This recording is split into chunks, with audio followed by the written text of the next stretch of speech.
I'm Charlotte Moser, the co-director of the Vaccine Education Center at Children's Hospital of Philadelphia. Today on VEC Vaccine Notes, we're going to be talking about yellow fever.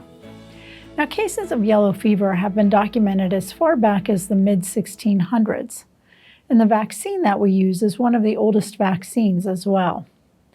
The first yellow fever vaccine was developed by Max Tyler in the mid-1930s, and it was a live weakened vaccine called 17D.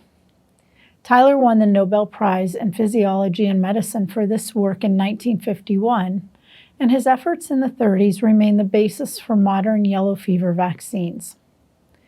Today, concerns about yellow fever center on two areas. First, increasing numbers of people are at risk for yellow fever because the virus is spreading to new areas as a result of climate change and globalization. Now, by globalization, we mean the fact that more people are living closer together with each other, and they're living closer to animals, and that includes insects like mosquitoes, which spread this disease. Second, in most geographic areas, community vaccination rates are not high enough to stop the spread of yellow fever. And this is because the vaccine has suffered periods of shortage, and because some people suffer severe side effects after vaccination, which we'll talk more about when we get to the vaccine. We'll also discuss new yellow fever vaccines that are being developed to address these concerns. So let's talk a bit about yellow fever disease, and then we'll get into the vaccine story. And we'll also discuss common questions we get here at the Vaccine Education Center and the relative risks and benefits of this disease and vaccination. So let's get to it. As mentioned, infected mosquitoes spread yellow fever virus. Most cases occur in Africa and South America, particularly in areas of these regions where large populations exist, like cities. However, the virus can also spread in more rural areas, like jungles and on the African savannas. And in these places, monkeys play a key role in the continued circulation of the virus because they too can be infected when bitten by infected mosquitoes. Now, about 20 to 60 of every 100 people infected with yellow fever will die from their disease, and annually there are about 175,000 cases of yellow fever, with about 30,000 to 80,000 people dying from their infection. We have a link where you can check the countries where yellow fever occurs if you visit the yellow fever page on our website at vaccine.chop.edu. Yellow fever causes two main health issues: hepatitis, which is an inflammation of the liver, and hemorrhaging, which is severe bleeding. These two health outcomes cause about 1 of every 5 people to die from their infections. Symptoms of yellow fever can include fever, chills, muscle pain, headache, and jaundice or yellowing of the skin.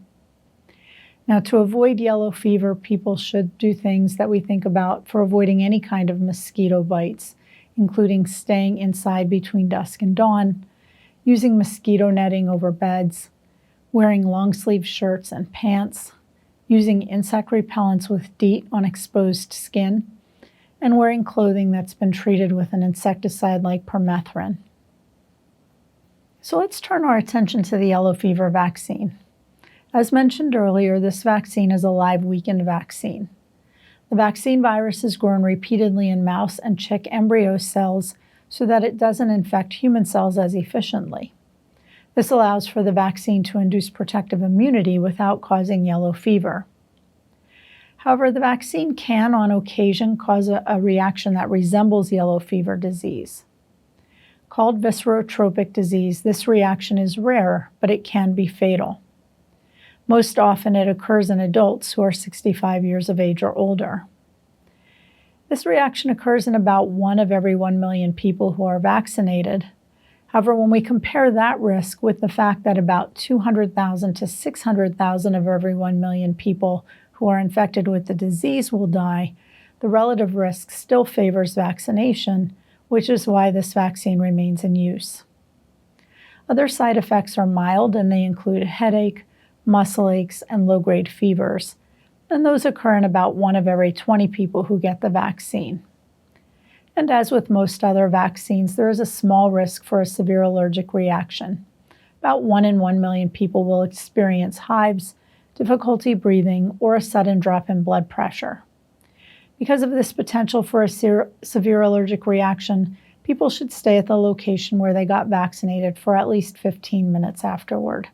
Now, in terms of who should get the yellow fever vaccine, this is considered a travel vaccine, and it is a situation where you may want to talk with a travel advisor, because in some countries, this vaccine is required for entry. You actually have to have a certificate.